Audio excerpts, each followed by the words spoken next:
Hey, it's Gregory Allen. In this special episode of the AI Policy Podcast, you'll hear a discussion I had with Dr. Radha Plumb, the Department of Defense's Chief Digital and Artificial Intelligence Officer. The topic was what's going on in AI transformation and adoption at the DOD, and we covered a ton of ground, just about every single initiative going on across the entire Department of Defense. You can listen to the audio and the full conversation here on this podcast, or you can check out our website at csis.org to watch the full event video.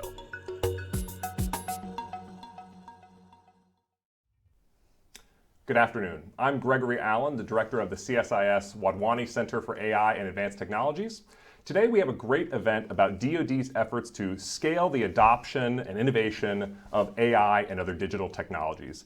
And we're joined by the perfect person to talk about these issues, Dr. Radha Plumb, the Chief Digital and Artificial Intelligence Officer for the Department of Defense.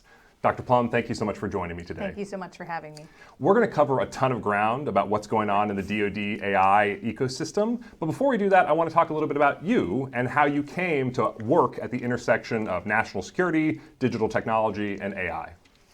Well, thank you. And again, thank you for having me. My background and sort of my body and history of work is largely been focused on how you get data-driven decision-making into this national security space. So my academic work had really focused on taking data applications and applied statistics and trying to use that to inform policy decisions.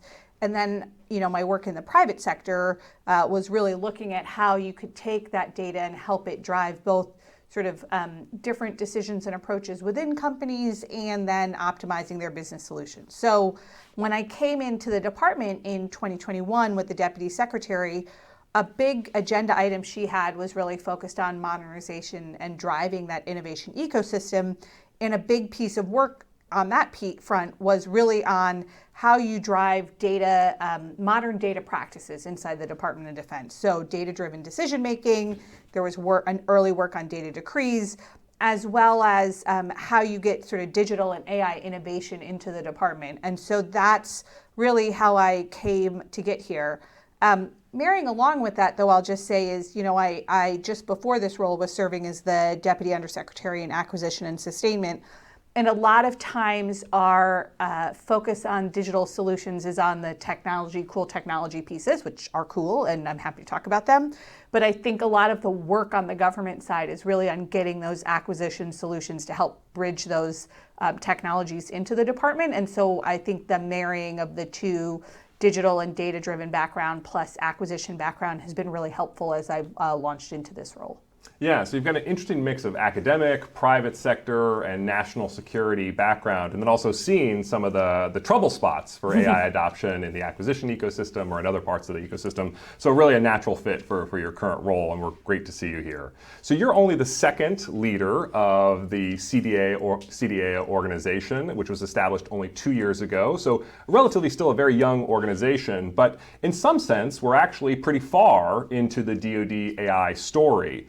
It's been almost 10 years since former Deputy Secretary of Defense Robert Work introduced the third offset, which was a strategy that had AI and autonomous systems at its heart. That led to, among other things, Project Maven being launched in 2017, which was a flagship AI adoption effort. And so I want to get your sense in terms of the context. Where are we in the story of DoD AI and where are we headed? Yeah, so I think, let me cut to the end, but then take a step back. I think the good news for DoD AI is we have really strong technical foundations, and we have proven out now over the last year and a half an experimentation-based approach that allows us to rapidly accelerate technology solutions into fielded capabilities. But before I kind of dive on that narrative, let me just take a step back to say, what is the department's approach to AI? Our approach really comes from three pieces that I think it's worth keeping in mind. The first is that fundamentally the engine of ideas and innovation is going to be in the private sector. The pointy end of the spear on this AI technology development is coming from private companies, often with commercial or dual use cases in mind. Second is that Federal government investment is great, and I absolutely support it both in the R&D and at the procurement stage, but it really pales in comparison to the private capital investment that exists into digital technologies broadly and AI companies specifically. And I say that to say an apples to apples government spending comparison of the US to some of our potential competitors isn't really the right mechanism to look at that. The third piece then is to think about what is the government's role here in trying to accelerate AI adoption, and I'll obviously focus on the Department of Defense. And that really has three pieces. The data, right? We need data. AI is a data-hungry process, so we need data, and it needs to be ready and usable for AI applications.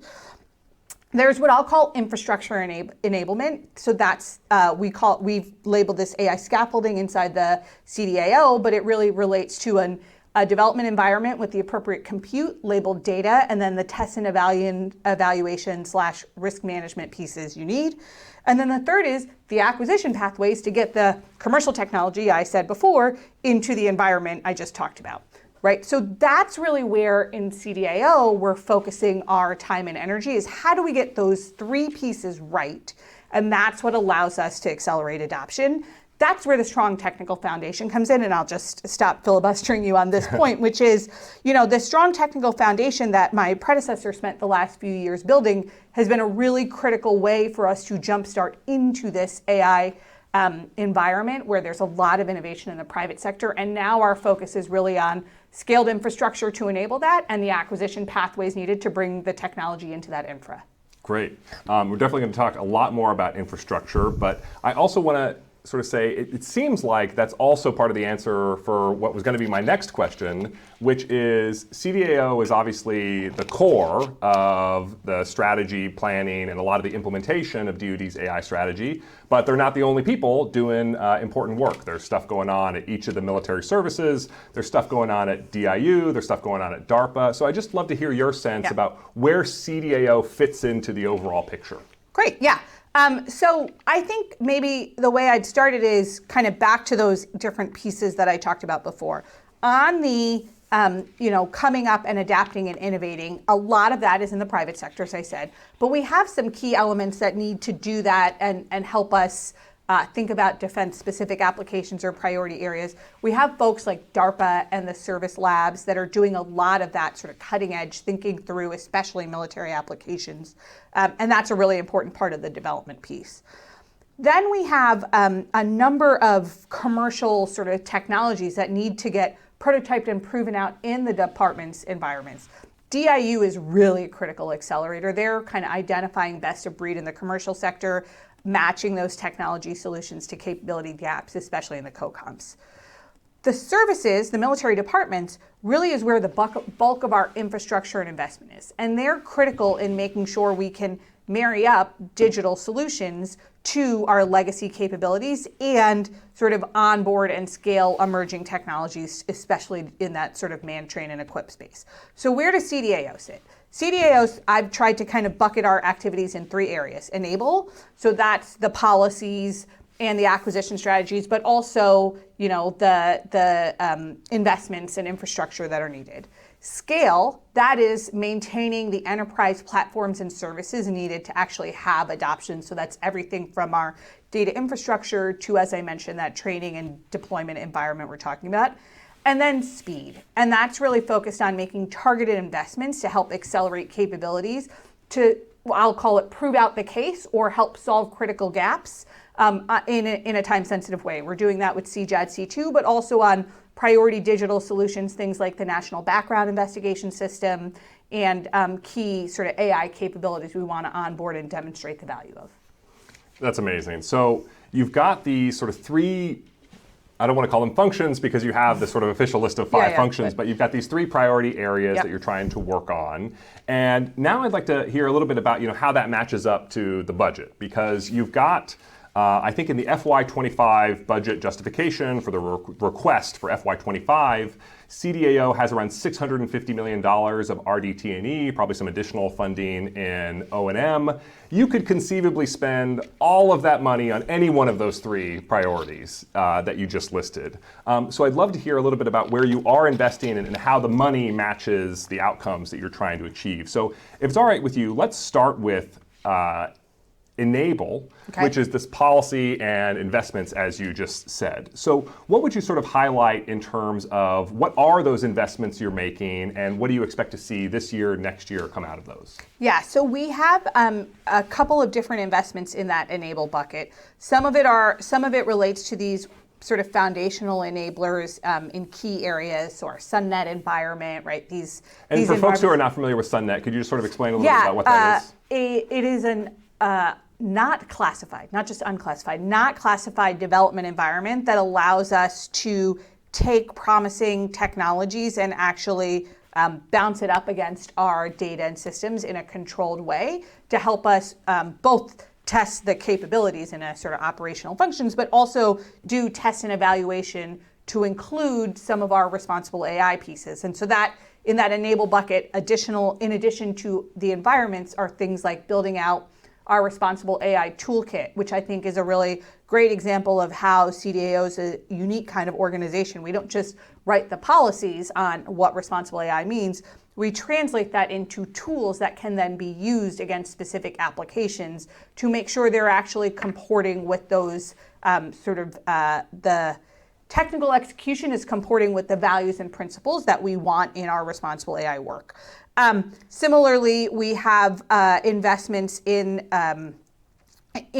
underlying cyber technology and test and evaluation infrastructure that's really aimed at accelerating the pathway from prototype all the way to deployment, working in close partnership, for instance, with our colleagues in the Office of Test and Evaluation to make sure artifacts that come out of our ecosystem are actually useful for that test and evaluation independent review and approval. If I could just sort of understand how these pieces fit together, one of the things that I experienced during my time serving in Department of Defense how hard it was for private sector interesting algorithms or AI models to ever touch DOD networks or DOD data sets. And is it fair to say that Sunnet is an attempt to sort of make that easier for both the government and the developer by providing this environment where unclassified, or I guess non-classified government data can actually find its way to be tested and evaluated with what the private sector is saying they could be brought to bear if their systems were to be brought onto DOD networks? Yeah, that's a great description. Come on back anytime. We'll put you out on marketing. Yeah.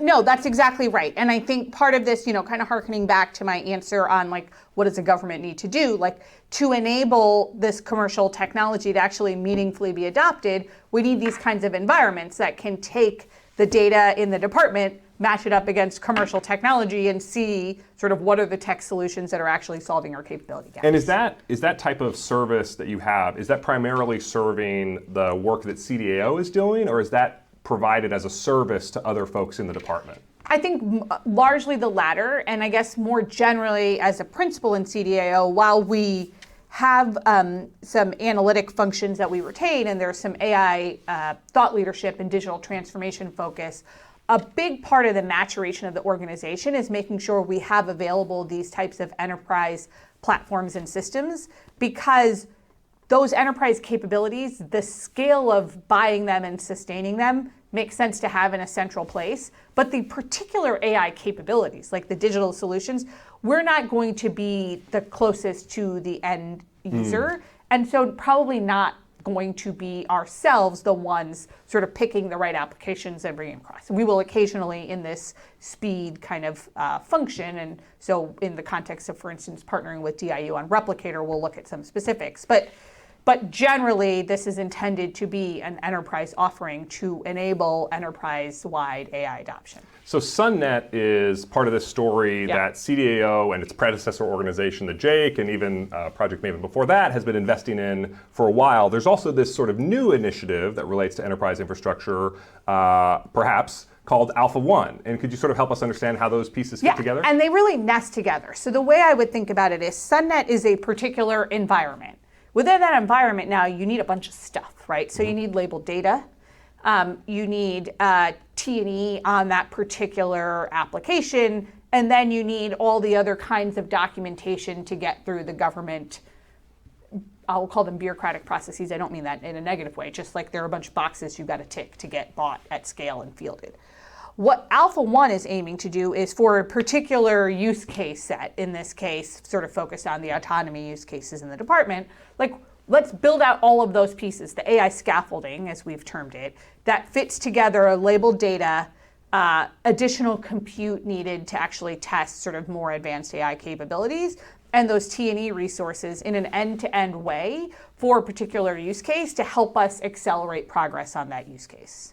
But it kind of takes as a critical input into it this Sunnet ecosystem, which, as you rightly point out, has been around for a while, and we know has this value proposition of being able to have the commercial sector actually come in and be able to use it. That's great. And so in the FY25 budget, this entire category of thing called foundational enablers, as well as AI ML scaffolding, that's $150 million for AI ML scaffolding, $198 million for foundational enablers, which includes Sunnet. And these types of investments are, they sound like big numbers. But the DOD is an $800 billion plus organization. And so I'm wondering, your goal is to scale across the department. The department is really big scale, right? 3 million people, $800 billion. So is that enough money for you to provide the development infrastructure to the entire DOD? Is that enough money for you to provide labeling services to the entire DOD? Or is there some other way that you're going to reach the scale that you need that is separate from this pocket of money? So I think the way I would think about this is a good sort of seed money that allows us to both flesh out what it is we're building and begin that infrastructure process. Now, this is under the theory, kind of like if you build it, they will come. You got to have something you can build first. This allows us to build that. If the value proposition is right, and I think we're already seeing a lot of interest in both from the COCOM side and the services side, then we can, cost share to scale this with the military departments where the bulk of the Department of Defense investment is, as well as with the COCOMs and other partners to make sure we're actually expanding the infrastructure in a way that makes sense. Yeah. So it's not, would I say this is all of the infrastructure investment for AI deployment in the department? No.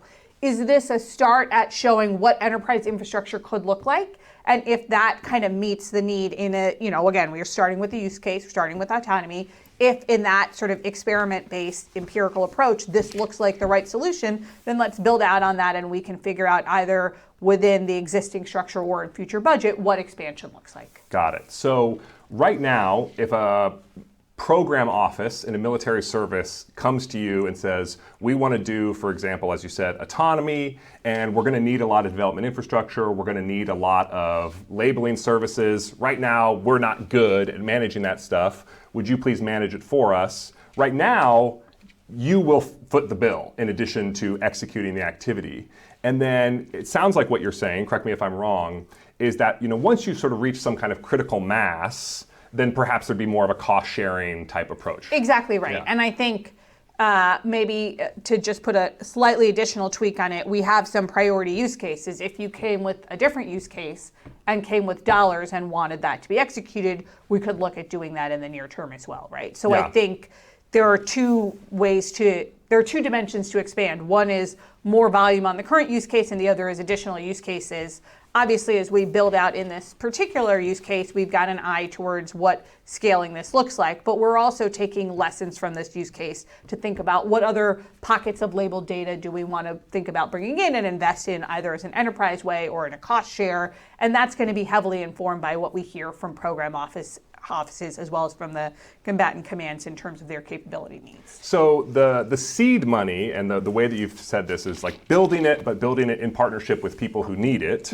That solves the traditional chicken and the egg problem of DOD That's exactly what we're trying enterprise to infrastructure. do. Exactly right. I get why you're going there. The next thing I want to understand, and you have a private sector tech background, so I know you'll know the sort of weight associated with this word, but what is the flywheel for how this overall approach builds momentum?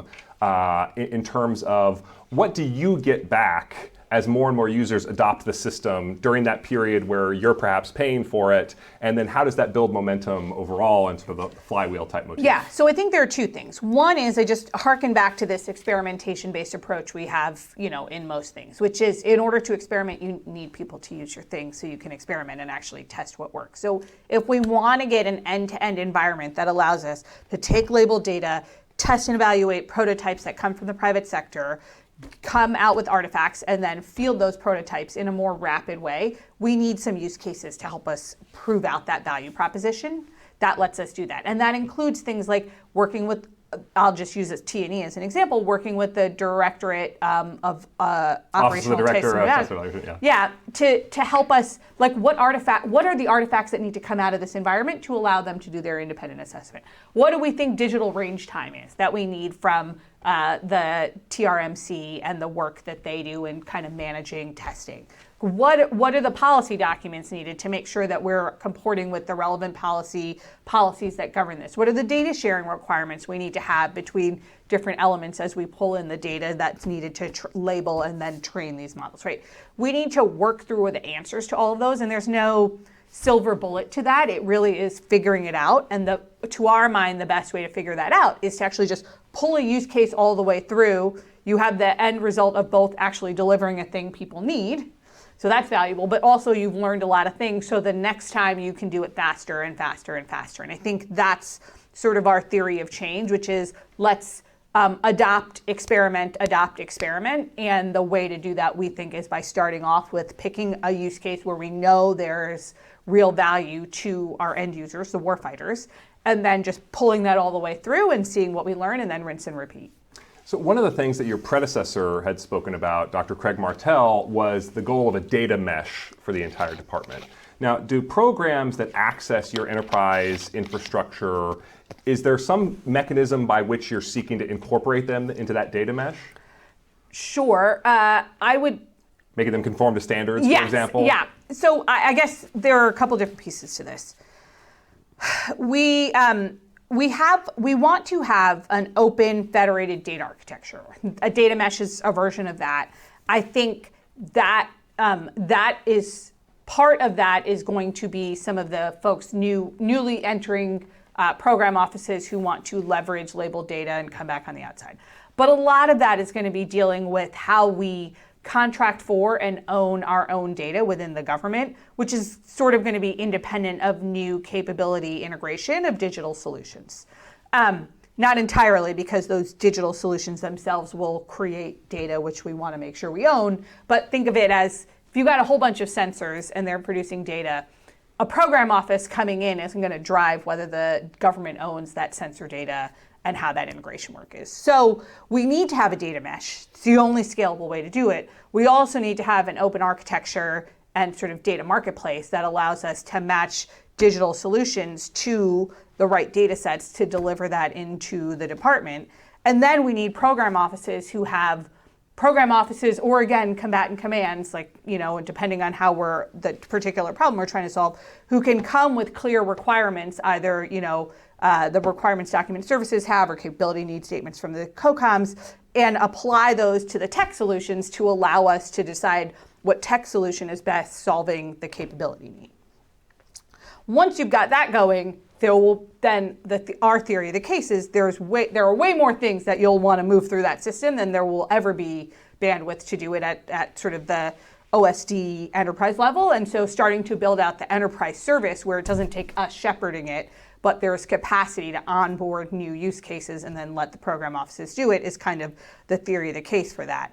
But we also need to fix the backend data architecture, and that's what this sort of Open Dagger driven initiative is really focused on, that sort of infrastructure architecture piece. We're going to get to Open Dagger in just 1 second, but I had a final question on this area, which is one of the metrics of success, at least in my own mind here, feel free to disagree, would be, are you seeing adoption by military service program offices? So I realize some of these initiatives are in early days and some of this needs to be classified for very good reasons, but is there anything that you can share today about what type of adoption or partnerships you're seeing with program offices for the enterprise infrastructure or for the other types of federated services that you're looking to provide? Yeah, look, I think the easiest one is, going back to that replicator example, we have program offices in each of the military departments who have autonomy systems. Those systems now need to both think about their own C2 infrastructure, as well as how we execute that in an integrated way. And all of that needs to come through a sort of enterprise joint level process. We're working with DIU and recently just signed an MOA with them on what that process looks like. And so I think there is a number of, and just as a concrete kind of way that we're managing that, we have a monthly acquisition advisory group that includes PEOs in this sort of digital space from each of the services in SOCOM to talk through some of these integration approaches, what makes sense to come into the enterprise service, what enterprise service offerings would make most sense for them versus service-specific ones, and where we can lift successes from a particular service to be an enterprise offering, and where we need to create new enterprise offerings to meet the different services requirements. That's great. So I've been thinking of DIU and Replicator in particular as like very much an OSD initiative, but what you're saying is it's already tied in to program offices and the military services. And so CDAO is going to play a big role in terms of the development infrastructure, test and evaluation infrastructure for some of that work. Yeah, what I would say is like the digital enablers that enable these kind of... Like data labeling or something else? Well, I mean, I think, again, without getting too far into sort of classification bounds, there's a host of digital enablers that are needed to take a number of hardware platforms, integrate them, and have them be able to meet an operational need. DIU is rightly focused on two big pieces of that. One is, what are the right commercial solutions and how do we bring them in? And they're working with the program offices where those digital solutions are already on contract to do it. Those hardware solutions are on contract to do it.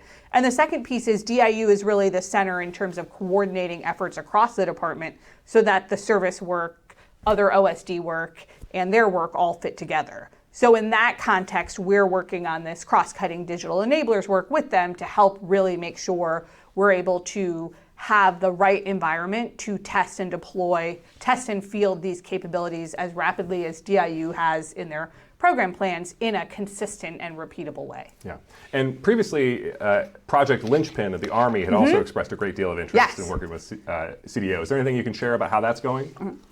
Great. They were incredibly helpful, in fact, in harkening back to Open Dagger, in helping us think through we use these words like open and data architecture and data mesh, right? And that has to translate into actual contract language that companies can understand, and then into observable performance that the government can hold performers accountable to. What I think the Army Project Lynchpin did is not only have a good idea, but actually think about how that gets pulled through into execution in a way that's been incredibly informative, for instance, for us in CDAO, in thinking about what enterprise infrastructure that is open really needs to look like. That's great. And so now let's go right to the heart of it, the Open Dagger initiative. So I realize this has been in the news a bit recently, but let's assume some non-trivial share of the audience has never heard of Open Dagger, which stands for Open Data and Applications Government-Owned Interoperable Repositories. So for the listener, what exactly is Open Dagger? How does it fit into the overall story you've been telling here? Let me start with how do we used to do things? The way we like to buy things traditionally in the department is in what I would call a vertically integrated way, which is I have an end effect I want, a capability. Now in digital technologies, that's typically a user interface, right? So I want to see all of my things on one thing, or I want to pick a target and be able to connect to something to prosecute that, whatever. I want to know where I can do logistics and be able to pick and apply it.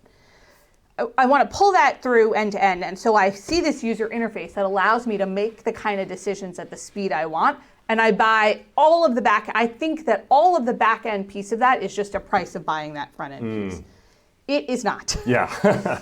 So that was the problem I kind of came into, which is it's clear we need these different interfaces. It's clear we have a bunch of mature applications that need to be scaled. And it's clear we need an open, interoperable data architecture. How do we get all three of these at once? So that's really what Open Dagger is intended to get after. It breaks that procurement process into three big chunks. Chunk one is the enterprise level data infrastructure. And those you can think of as in broad use case categories. So strategic C2, we did on the Palantir procurement. We just announced our intent on the enterprise analytics space on how we're going to compete that. So these are really buckets of a bunch of different data integrations, data management, metadata management, right, that allow you to have a bunch of data that's connected to each other for use in particular applications. So that's one bucket. And those are big contracts, right? Because that's a lot of money goes into that backend data. The second is enterprise level licenses. So think about this. The easiest way to think about it is like Word or Excel, right? Like you don't want every individual who wants to use that or every like 50 individuals to buy that license themselves. We're going to buy it at the corporate level. Right. But we were doing that for sort of, for other kinds of applications, we were doing that at the application level, right? And so rather than doing that, for applications we know there exists sufficient demand for, let's get enterprise licenses. And that's a place where, just to harken back to your service question, we've had a lot of synergy with the services, kind of understanding not just our own needs and sort of fourth estate and co-coms, or OSD and co-coms, but also in the services where, again, this is a place where the government can make cost-effective investments because the leverage of the bulk buy allows you to drive down the cost per license. And the way in which, you're presumably actually the contracting agent here, but the way in which services get their share of this application license is by putting money on the contract vehicle or something else? Yep, exactly right. Okay.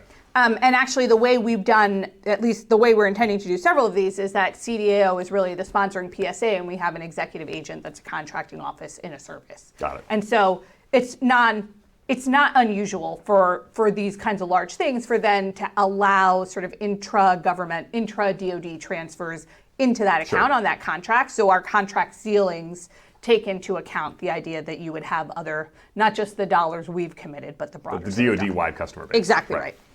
And so that's the enterprise. So the second layer, so first layer, data infrastructure. Second layer, enterprise licenses. Third layer is, and that's where you want sort of an agile requirements and acquisition process for this prototypes, these new ideas, digital applications, to be able to come into the environment and go through an experimentation phase. So for that, we're using some of the more flexible procurement vehicles, things like prototype OTs, and our trade wins process inside CDAO, which is a sort of expedited review process, combined with our experimentation series called the Global Information Dominance Exercises, to sort of match capability gaps that we hear from the co-coms in a prioritized way with technologists and potential future technology solutions, and then an acquisition pathway via trade wins to test those solutions and see if they solve the gap. This is interesting. So if you are an operator in a combatant command and you have a problem set, in many times in the DoD, anytime you spend any of your effort on solving this problem, you're not really helping yourself, you're helping your successor's successor, right? Yeah, because that might not, scenario. Yeah, that might not be fielded to the COCOM until multiple rotations have filled your position.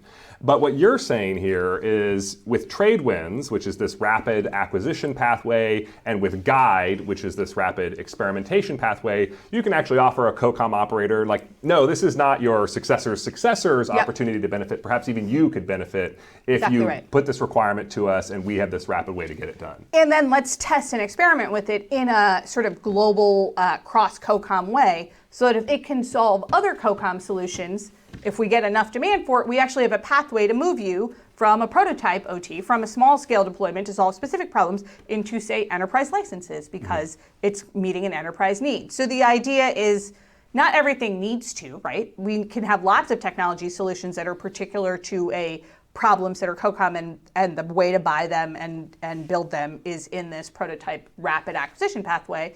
But you may want at least the option to, hey, we've solved this problem. Wouldn't it be great if we could scale that and sustain it? And so we wanted to make sure that there is sort of movability between these different tracks. So you mentioned trade wins, which is something that CDAO runs as an acquisition pathway. But what are the actual mechanisms by which trade wins is faster? You mentioned OTAs, other transaction authority, which DIU also uses. But OTAs only allow you, at least in my understanding, to buy the prototype. They don't actually allow you to use that same contract vehicle for the scaled production.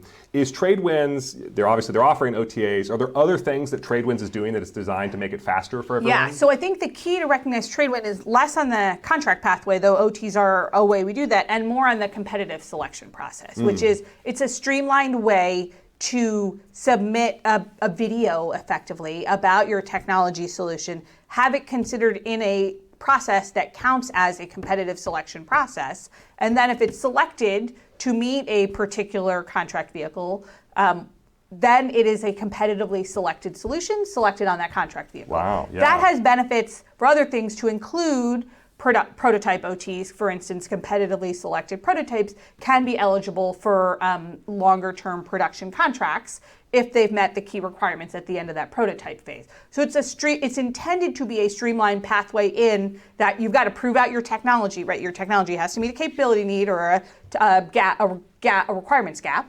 And then it needs to prove out its promise in a way that meets the KPPs or equivalent. But then it is a streamlined way to get onto those procurement type vehicles if that's what makes sense. That's great. Okay, so a combatant command has a problem. They come to CDAO. They launch this partnership. It results in actual acquisitions happening. It results in some experimentation series as part of Guide, perhaps. And now, what is actually the path between that and scaled? The valley of death that we're all familiar with in the DOD environment is the man, train, and equip function that the services provide that is critical for the sort of sustainment. You gave this to me this year, who's going to give this to me for the next 10 years? How does what you're doing here help solve that question? Yeah, so let me take that in a couple of different parts. One is, we always talked about the valley of death being bad. I'd just like to say up front, there are some things that should die in the valley of death, right? Definitely true. So our metric for success here can't be everything survives forever at the Department of Defense. Great point. Point one. Point two, I think for digital technology in particular, not all things need to be sustained. The reason I say that is our digital solutions sometimes are enduring solutions that we want to sort of continually update. I'll come to that in a minute. But there are also sometimes digital solutions that bridge us from one set of digital capabilities to the next generation of those. So I think it's helpful for us to think about digital technology, some of which are, I'll call it attritable, right? And so we want to make sure they're funded for, let's say, 3 to 5 years, but not, enduringly into the future forever, because we actually want them to be deprecated in favor of future technology, and that forcing function for continual upgrades is helpful. So that's a sometimes problem, but it is distinct from kind of a lot of the way we approach hardware, and so it's just worth keeping in mind and is very much envisioned in the software acquisition pathway. So I'm not this is not a great Radha idea, though I think it's just helpful to frame. So the third piece is then, how do we get, for software solutions that need to get sustained forever, how do we sustain them forever? Or sustain them in a meaningful way? I think what the Tradewin pathway allows us to do is say, you've got a competitively selected digital solution. Now you've got a prototype that you can demonstrate in it. You've got a mechanism through these enterprise licensees to actually integrate that in a directed subcontractor kind of way to however we're managing the data infrastructure most relevant for that. Now I say that for two reasons. One, that allows you scale, right? So if you're going to get scale and sustaining that. Two, it allows you access to a procurement level vehicle, which are sort of the IDIQs or equivalents that govern the enterprise level infrastructure and enterprise licenses. And three, with things like directed subcontracting and IP rights, it allows a balance between the prime sort of data stack owner, the sub data application builder, and the government to allow us to negotiate important things like IP, data protection, but also government ownership of sort of the intermediary products. And that's part of what the Open Dagger sort of 6-week sprint that the team has been working on over the last 6 weeks has been building out ahead of this industry day that we're having tomorrow to sort of talk through some of those business processes in the context of our strategic C2 work. Got it. And so, thorny questions like intellectual property, what does the government own, what does the contractor own? I think CDAO wants to have the sort of, here is typically the best answer, and the entire Department of Defense, if you don't want to start from scratch and figure out everything, here's an answer that we like for most problems, you can just use our answer. Exactly right. Yeah. Exactly right. And that's where, going back to that acquisition advisory group, having that conversation with the PEOs to understand the language that they are finding effective, the language we're finding effective, and also how we're integrating that into our contracts and deliverables has been a helpful construct for actually meaningfully translate open and government ownership, IP protection, these words we use, into actual language that can be enforced and also understood on both sides of the contract. Great. So you mentioned JaD, this experimentation series, and one of the things that JaD has been very important in, and that CDAO is very important in, is in JaD C2. And it wasn't that long ago that the Deputy Secretary of Defense stated that we have actually demonstrated the minimum viable product for JaD C2 in a JaD exercise, if I'm not mistaken. And so could you sort of explain what that means, where we are today with JaD C2 and where we're going and what CDAO's role is? Yeah, absolutely. So let me just start with C2. And I say that jokingly, but C2 is a longstanding warfighting function, right? So the question is really like, what is JaD C2 and why do we put all those extra letters in front of C2? The answer is that to effectively execute C2 at the strategic, operational, and tactical level, commanders at each of those levels have to integrate vast amounts of data and information from all domains, all different kinds of sensors, right, land, sea, air, and then integrate it into some kind of usable interface that allows them to make decisions. So as the volume of data coming in has increased, and the pace of the anticipated pace at which decisions need to be made has to be faster, you see the kind of data integration and visualization problem. That's what we're trying to get after in JaD C2. Yeah, and for folks who had experience in the wars in Iraq and Afghanistan, the operations center. The traditional way you solve this problem is you put a bunch of people in a room, and when somebody has something that they think the whole room needs to know, they stand up and yell, which exactly is right. Suboptimal. Suboptimal, and also a lot of swivel chair solutions. I myself having done this in Afghanistan, where you sit at one computer, you enter the numbers, and then you go look at this other computer and enter the numbers over here. And while that's a great job for a GS-14 and gets you some deployment experience, is probably not the most effective way for us to sort of integrate data and information.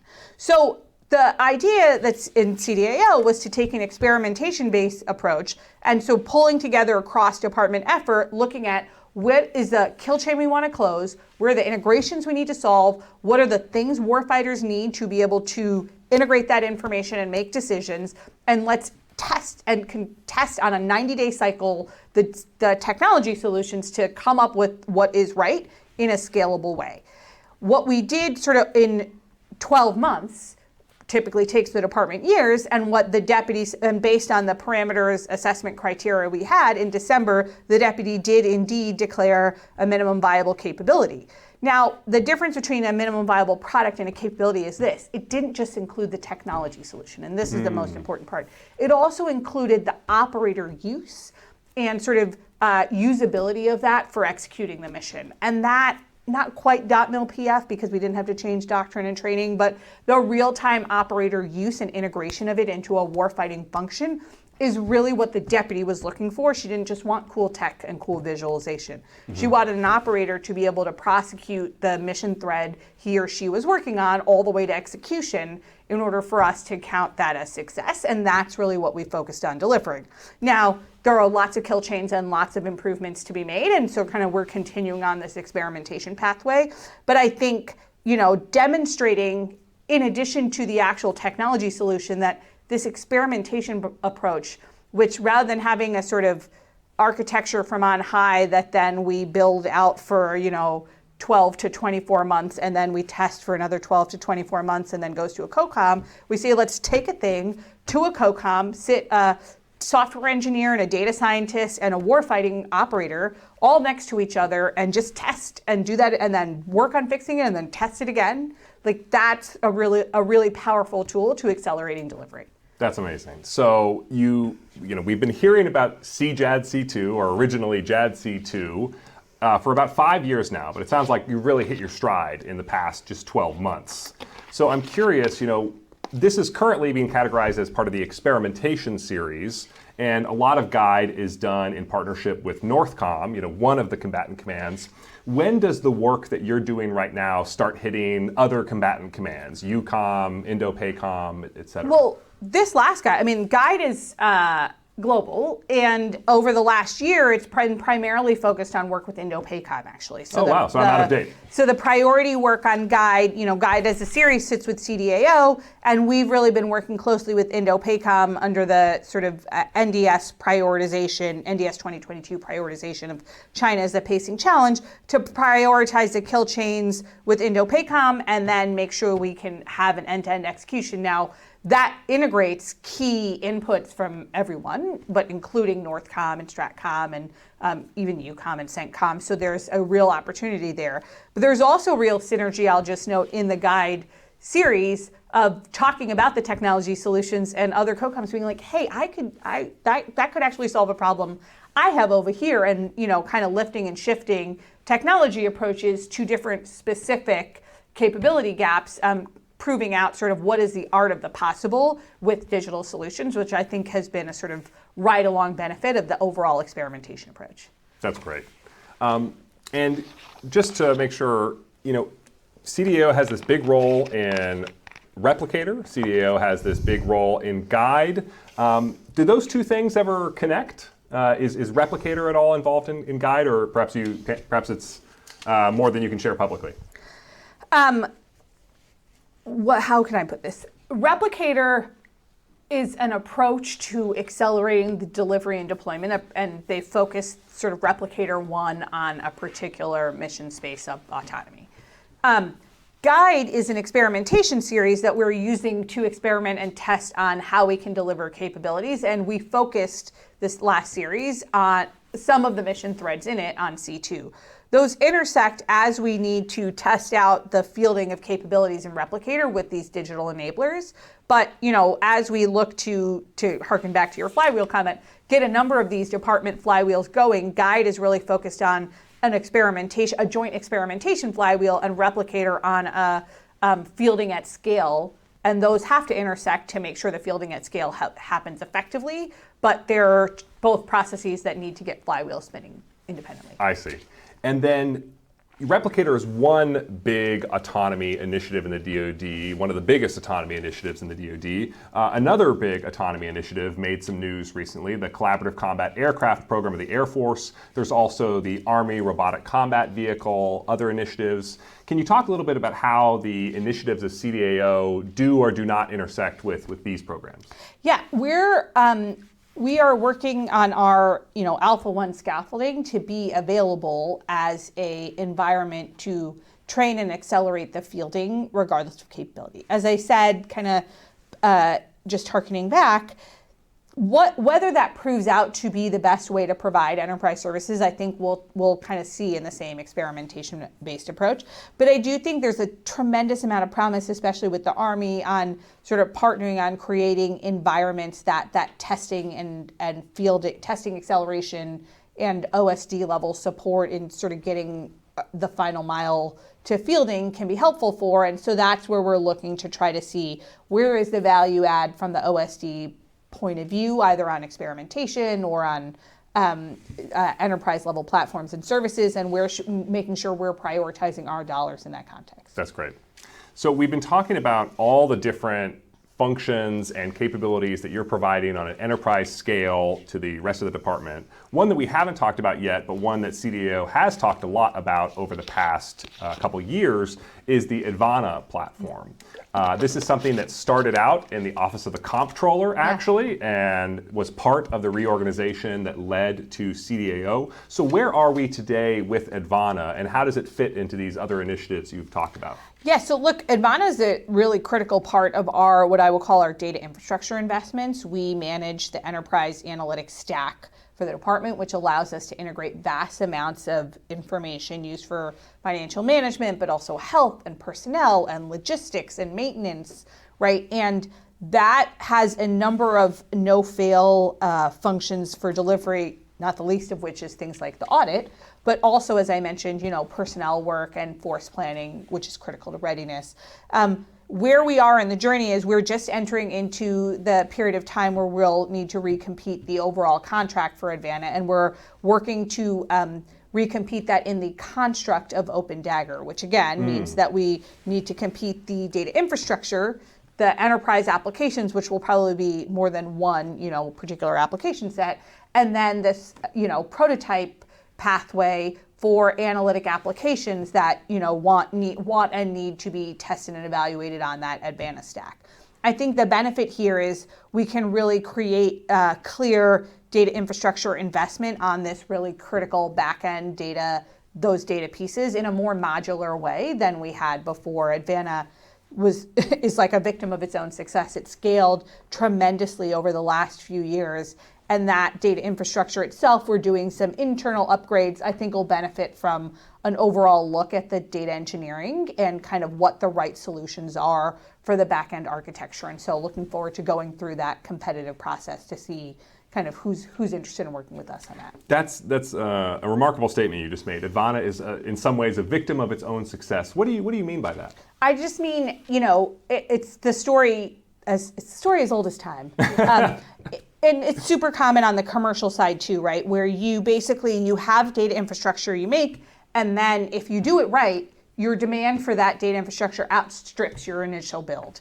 And then you're going to upgrade your infrastructure and then build on your application until you do. And that's kind of the Sawtooth pattern of digital deployment. But instead of customers paying you at the exact same rate at which your user growth is, you're going to the DOD budget request process asking to add capacity to Advana because your user demand growth is exploding. Yeah, and I think this is we've had both, right? Customers both paying for it and enterprise level investment in it. And now we're at the maturation place where we actually have a very good idea of what the user base is and needs for right now, and what the applications that need to be built on it are at the enterprise level. And so it's a good time for us to just take stock and look at all it has delivered, which is truly amazing. If you, again, to your point, think about it as starting in the comptroller space on financial management and growing in just 2 years, 100-fold in terms of users and across all domains of enterprise analytics inside the department to be the system of record for that, right? That's truly tremendous. And so looking now at what is the next kind of journey for Advana look like, and how can we make sure we built the right back-end data architecture, the right enterprise level analytics, and we have the right acquisition sort of strategy to make sure that can launch into the future just as successfully as it has over the last several years.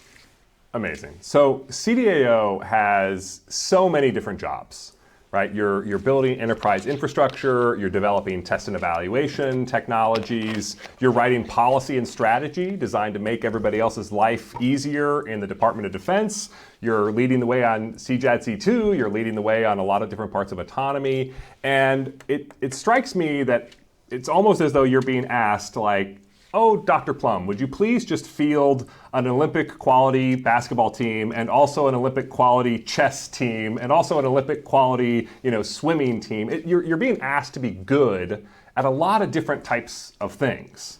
And I'm curious, how you think about it in your own mind about how do you manage this diversity of focus areas so that the whole is more than the sum of the parts. And how does that strike you? Yeah. Let me start with, I think that was the value proposition of CDAO when it was created, right? We had these real pockets of excellence. The Chief Data Officer Office, which is doing great work on data integration. We had the Comptroller team doing great work on Advana. We had Jake really at the forefront of AI development. We had Defense Digital Service doing sort of our digital SWAT team in response. And the idea of putting it together was that the sum was going to be greater than each of the individual parts, in part because there are lessons to be learned from the different parts for each other, in part because that enablement function, the ability to have policies and governance that tie these sort of different elements of the digital transformation together, can really critically integrate and deliver things that couldn't happen with individual pockets. And I think because the CDAO itself has kind of proven out what we've laid out as this hierarchy of needs, which is you have a number of data hungry processes in the department, be it AI applications or analytics or the need for data-driven digital solutions, right? And so the driving progress on quality data and then having this meaningful analytics and then having responsible AI adoption as a sort of nested functions within us has allowed us to scale in a responsible and meaningful way for the department that I think is tremendous. The last thing I'll just say is we are incredibly benefited by inside CDAO having extremely talented workforce. These are people who definitely are not there for the government dollars and are bringing their considerable engineering, software, policy, analytic talents to meet the mission for our warfighters and for the department leadership in a way that would that really just tells you kind of the value of their sort of patriotic commitment to doing this for the warfighter. And I think the way I think about management for that community is making sure I am putting in the time and effort to enable and make sure they're getting the things they need to do their jobs and trying to stay out of the way where I can do things that make it harder for them to do their job. And I think, you know, a lot of times there is an underappreciation for the civilian workforce and the talent they bring to solving problems for the warfighter. And I think CDAO is a great example of extremely talented civilians and military counterparts that are working on critical functions and delivering, as you said, on a whole host of priority initiatives day in and day out. Great. Now I want to just push you a little bit on this point. There's a quote from Steve Jobs that I like, the former CEO of Apple, where he says, "Focus is about saying no." So you've got this quite broad portfolio of things that you're working on. Is there some rules in your own mind that sort of say what might be good ideas for the department, might be good ideas for even part of OSD, but CDAO is not going to go there. They're not going to work on that because we're focused on these other, pretty broad portfolio of actions that you've talked about. Yes, I actually totally agree with that. I think about this in two ways. First, sort of at the strategic level, my general thinking is we should ask sort of what are we doing? Like, what's the value proposition of this thing? And then why does it have to happen in OSD at the CDAO, right? We need to be able to answer that question for everything we're doing because our budget is our time and our time is finite. Second, when I first came in the first 30 days, I tasked each of my direct report directors to do what we call the 3 Ps exercise, which was to prioritize the set of things we absolutely must get done, to pace, i.e. slow down, things that we want to do but maybe don't need to try to execute as fast, and then pause things that were not essential for execution. And the idea of the 3 Ps exercise is to allow you to focus your resources on the things that actually must get executed, your no-fail missions, and then allow you to pace, to slow down, to have sort of the additional area where things you want to make progress on, but you can pull resources from it if you need to for prioritize, and pause, very importantly, pause, not stop, not kill, not end, right? But pause things you don't need to do right now. That pause bucket, I'll just note, can have lots of ideas that we may want to do later or that aren't right for CDAO, but we could pass to other partners to execute. But forcing discipline sort of by component within CDAO to do that is part of how, exactly right, like we've got a bunch of missions we absolutely must meet, and so we need to align our resources and execution to that, and I think we're doing our job to do that. That's great. And in your case, you're working with AI, which is a technology that is not standing still. So you decide what you want to focus on, and then something like the large language model revolution comes along. And this is an area where CDAO also plays a big role. You're leading Task Force Lima on the part of the department. Can you share a little bit of an update about sort of where you are in terms of thinking about generative AI and what CDAO's role will be in the generative AI story as Task Force Lima presumably winds down at some point? Yeah, so we're kind of where we are candidly in the story. Task Force Lima is providing its recommendations up to me, and then we'll provide that to the deputy, both to prioritize the use cases along which we want to begin our experimentation journey on AI adoption, but also to help us understand what the guidelines and guardrails we need to put in place as we begin testing and using generative AI. I think to my mind, the CDAO's role is, twofold in this space. One is really on that guidelines and guardrails, like how do we give you the right left and right limits to allow experimentation in a federated way inside the DOD ecosystem, because that's really what's going to let us better understand and realize the promise of generative AI. It allows what I'll call responsible risk taking. Like, we want people to take some risks. We want you to be uncomfortable. Some of these things should fail. We don't want you to take risks where you shouldn't be taking them, and let us spell that out for you. So that's one bucket. And then the critical enablers. And look, generative AI is an interesting case where, if you think about traditional infrastructure investments, you might want like 3/4, 2/3, 3/4 of your infrastructure investments, and then the remaining 1/3 to 1/4 being sort of your front end user interface and user testing. These generative AI models are hugely infrastructure dependent. They depend on a tremendous amount of compute, which has energy requirements. They depend on, for DOD, thinking about like cloud versus on-premises, compute capabilities and what the transport looks like. So we're also now taking a look with our colleagues in CIAO at just what does it mean to make the department ready for this, and what does that have to look like in future budget requests. And so I think those kind of are the two big areas for us to look at while we enable the enterprise to look at pilots and experimentation on how Gen AI can help them. Fabulous. So there's one final thing that I just want to ask you, because I'm sure there's a lot of people who are wondering this. The ADA initiative was something that CDAO announced early in its life. Part of the story was related to helping out EUCOM right after Russia had invaded Ukraine. So I'm wondering if you could provide an update on ADA and what has happened and where we are today with that initiative. Yeah, so those teams are, first of all, just an amazing set of individuals who are working closely. These are AI and data leads who work closely with the combatant command to help integrate data at the COCOM forward deployed, and then build out some of the initial applications, or help them identify and build out the applications. Though a core part of what they also do is help identify the digital readiness of a particular combatant command, provide that report to leadership, and then help leadership sort of understand where changes need to be made or not. Where we are in the journey is the ADA teams are out, they're deployed, we extended them for 1 year, and now we're working through the process to go up to DOD leadership on what the long-term sustainment plan for them is. It's clear that they are extremely valuable to the combatant commands. This is a talent pool they wouldn't normally have access to. Not a talent pool they normally have. I think there's some questions about how much central management you do or don't want.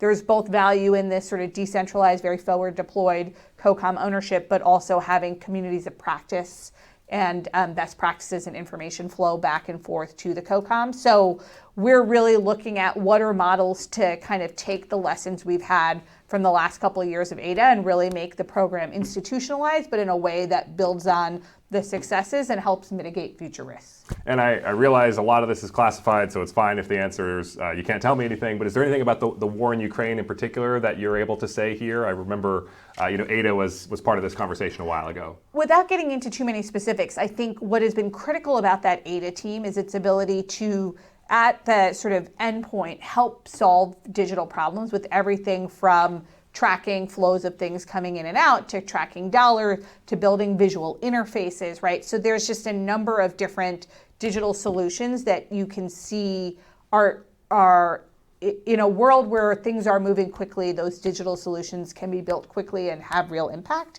And that really helps us see the value proposition of having this digital talent pool out deployed with our warfighters, with our combatant commands, to make sure they're getting those solutions in real time as they need it. Well, Dr. Radha Plumb, thank you so much for coming to CSIS today. It's really phenomenal to hear about your different experiences across the private sector and across the different parts of the Department of Defense have really enabled you to look at this problem and go out and tackle it, and handling so many different, or I guess I should say juggling so many different balls simultaneously. But I really appreciate you spending your time here with CSIS and helping us understand this. Thank you for having me. This concludes our event.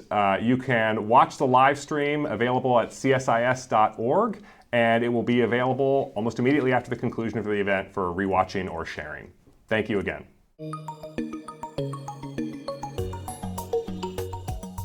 Thanks for listening to this week's episode of the AI Policy Podcast. Be sure to subscribe on your favorite podcast platform so you never miss an episode. And don't forget to visit our website, csis.org, for show notes and our research reports. This podcast was produced by David Lotfi, Isaac Goldston, Isabel Burns, and Sadie McCullough. See you next time.